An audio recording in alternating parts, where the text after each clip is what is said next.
First international break of the season starts tomorrow, but we still have 4 games for you this Monday night. My name is Andrea Sachenko and you're watching Daily KHL Update. It's the hottest team of the league versus the reigning champs. That's what we got for you in Nizhny. Most recent 5 games between the two teams were 1-goal decisions, including one this early September, which Red Army won 3-2 in overtime. But the Wolves come into this one sitting on an 8-game winning streak. And they burst out of the gate. Less than a minute into the game, Pavel Kulikov almost bats it into the back of the net from mid-air, but the puck hits the post and stays out. Neftekimi get a power play opportunity midway through the frenzy. Yet Paigin fires one from the point and finds his target. The Wolves are on the board. Late in the period now, Damir Sherabzyanov gives the puck to Jonas Enlund and he skates deep into the offensive zone as a one-man army. He squeaks one past Lars Johansson and Neftekimi clear by 2 after 20. There's no scoring in the second, so let's skip ahead to the third. The Red Army get a quick power play goal. Lyndon Bates scores his 10th of the season, while Kirill Kaprizov and Mikhail Grigorenko pick up the assists.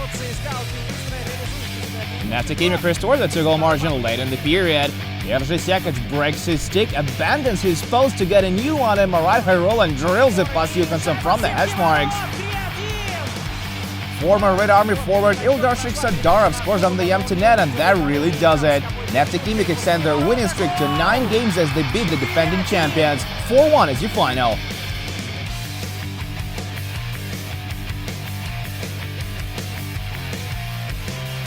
We move on to Kazan now, where Seristal defend the ice against the top team of the East. Agvars are in town.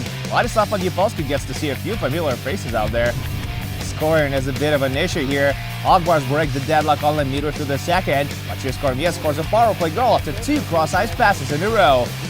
They doubled their lead just a few seconds later. Emil Galimov nets his 7th of the season as he beats Podyapovsky on the short side. And it proves to be enough. Timur Bilalov stops 21 shots for his 5th shutout of the year, and Agvars win 2-0 on the road.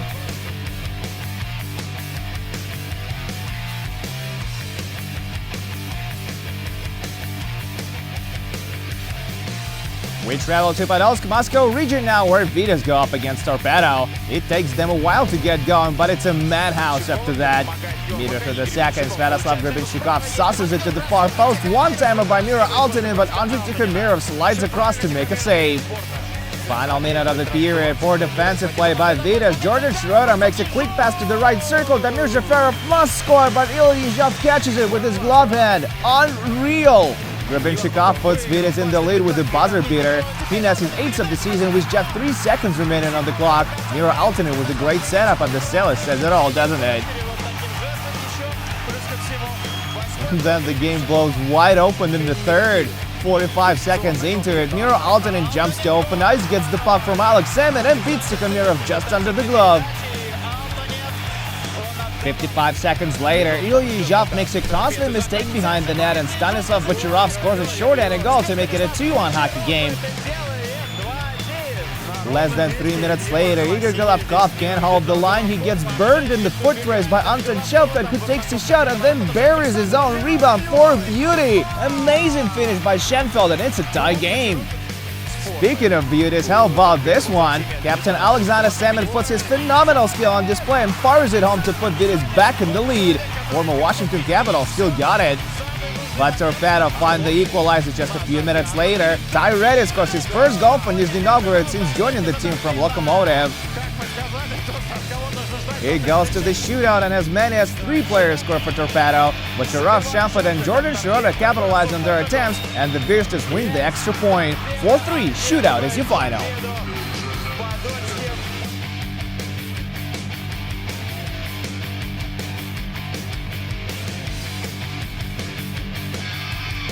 Our final game of the night is in Yaroslavl. Admiral challenged Lokomotiv, and the Sailors stop Stefan DeCosta, who has points in 8 of his last 9 games. Home side open scoring late in the first. Alexander Polunin nets his first goal of the season from the hash marks. DeCosta extends his point streak to 6 games with an assist in the play. The Verse is tied up 2 minutes later. Vasilis Streltsov beats Konovalov high, and it's 1-1. Admiral get in the lead early in the second frame with a power play tally. Tic-tac-toe, and Denis Vikharov taps it home. Probably the easiest goal he's ever scored.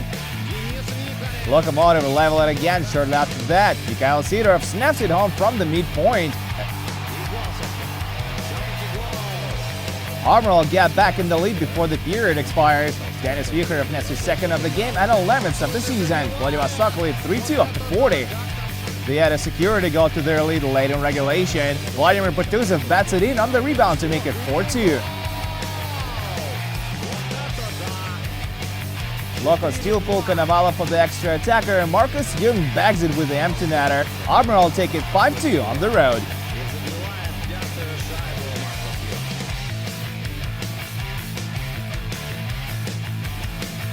And that's it for the KHL update. There are no games in the cave for the rest of the week, so take a break and catch some international hockey, why don't you? My name is Andrea Sachenko. Thank you guys so much for watching, and I'll see you next Tuesday.